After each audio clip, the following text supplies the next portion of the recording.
All right, so we this is probably day 3 or the 4th day of moving our brand new coop with our meat birds in it. So it's about 7:15, 7:30 in the morning right now.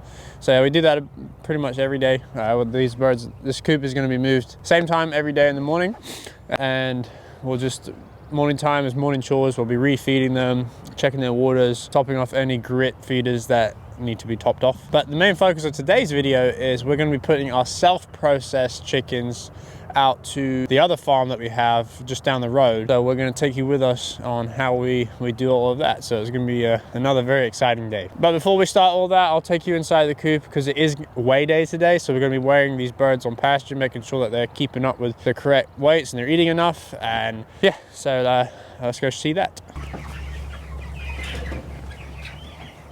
Okay, so we are inside the coop right now, and what we're going to do is we're going to get a 5-gallon bucket. We're going to get a fish scale. We're going to weigh each of them, and they're probably going to get kind of pissed off at us because it is breakfast time and we're going to be snatching them up. But we're probably going to get about 10 birds and then do an average of the 10 birds and try and get like an even sizing, kind of a variety of sizing, just so it kind of gives us a nice range and we're not cheating ourselves and lying to ourselves. All right. All right.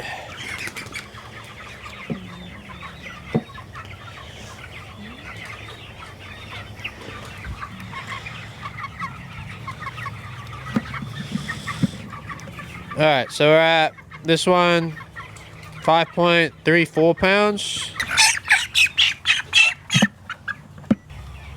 Tell you what, they're a lot easier when they're bigger. 5.14.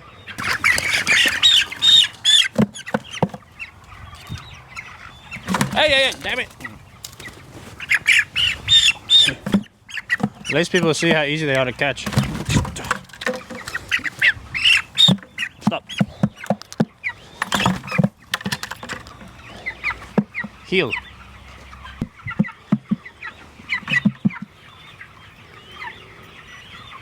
All right, 5.3. All right, so that was 10 birds total. So we're gonna do the average now. Let's see. All right, so we did the average. So we did 10 birds, and I realized that the bucket weighs about 2 pounds, so I had to subtract 2 pounds from each of the weights. So we're looking right now at about an average of 3.05 pounds, 3.046. So yeah, they're gaining weight pretty well. So we want them to be getting at least a pound to a pound and a half each week before they go to processing. So we'll just keep an eye on that. I think we're doing everything right. I don't really know what else we can do. But yeah, so we got the weighs done. So now what we're gonna do is we're gonna close up here, make sure they can't get out, make sure there's no gaps and all the gaps are blocked off. And we'll go get the other broilers, the self-processing group, and take them out to the next pasture. So we'll sorry, there was laying hens screaming. So we'll see when we go get them. So let's do it. So one thing I did forget to do is I got to transport this feed over to the other field. So we're going to use our old feed bins, which were traditionally milk totes. So I got to dump all this in there and take it over there. So.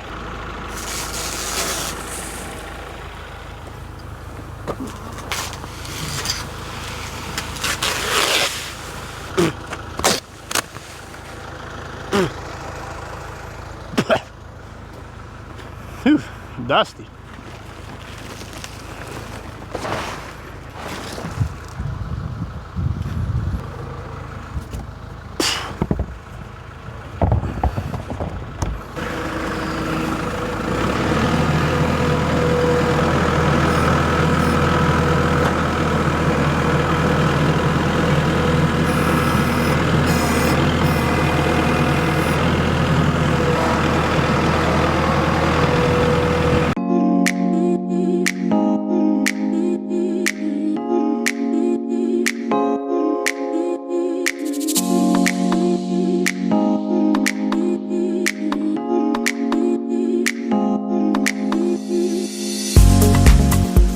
Okay, so we've officially got the self-processing chicks out to pasture, so we've just got to hook up their waters and put their feed in and just let them out, and yeah, they should be good for the next 5 weeks out here.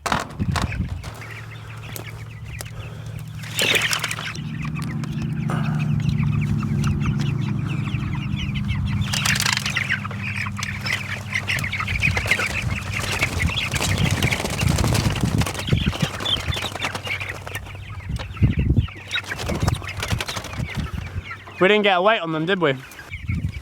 I mean, it's okay, we can get them weighed, but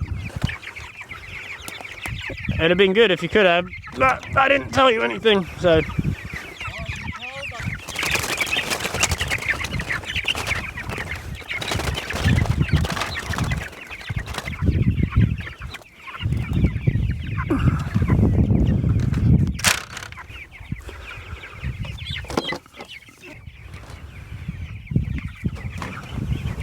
Alright, so we've got all the chicks out putting their coops on pasture. So we've got 50 in each coop right now. So we've got one 11 by 11 PVC pipe coop here, and then one 11 by 11 PVC pipe coop right here. So these were our original coops that we started with when we began this farm. So back in 2021, when we started this business, we went with these Salatin style tractors. So these are able to be pulled by hand. But as you saw with our bigger group of chickens, we've got a much larger coop that has to be pulled with the tractor. That's just because it's more efficient when you start increasing the numbers of birds you raise. And so with here, we've got 50 and 50 in each. So we've just got 100 birds for self-processing. So these are out on our 15 acres that we rent, and these will be moved every day by hand. So these will probably be the first thing we do in the morning, then we'll go to the USDA group and we'll take care of those birds. So I'll quickly just kind of show you all the little amenities that these coops have that we've, I think is pretty good, especially if you're wanting to start a pasture poultry business or just do some homesteading. This is kind of a little tips and tricks we found that works for us with this style of coop.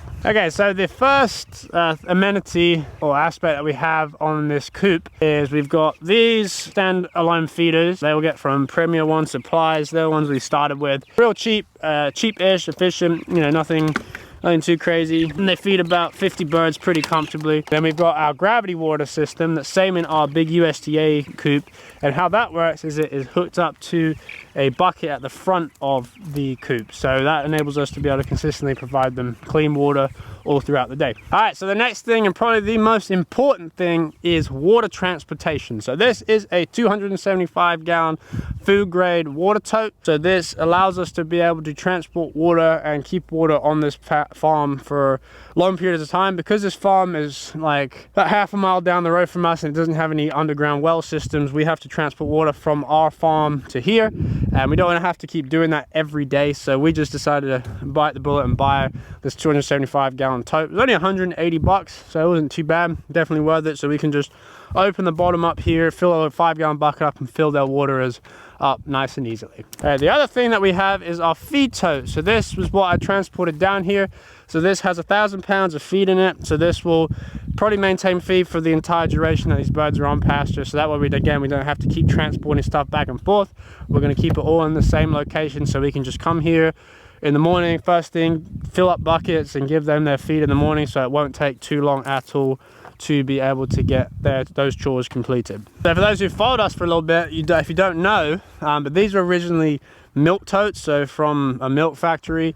So we bought these on like used containers warehouse, something like that. I can't remember the exact name off the top of my head, but it was like $200-300 bucks. Got shipped to us. So yeah, it was a great investment for sure for the last couple years. And but as say we have more birds out here on pasture in the next other couple years, we'll have to buy a portable feed bin that holds like 3,000 pounds just to make life a lot easier for us when it comes to caring for these birds. Now you're probably thinking, with this being made out of pure PVC, it will just slide along the ground real nicely. No, that's not how it works. We thought it was going to be like that, but unfortunately these coops do get quite heavy without a specialized dolly. So this is the dolly we use to move our coops. So it's from the Joel Salatin's construction book. So we got it for about 200 bucks. A welder did it for us, and it just simply goes underneath the coop and picks the coop up and enables us to be able to slide it with ease. So it just picks up like that and goes underneath, and then it allows us to pull the coop just nice and smoothly across pasture, so we can do it every day. So that is about it for the self-processing birds. So what we'll do is we'll leave them to it,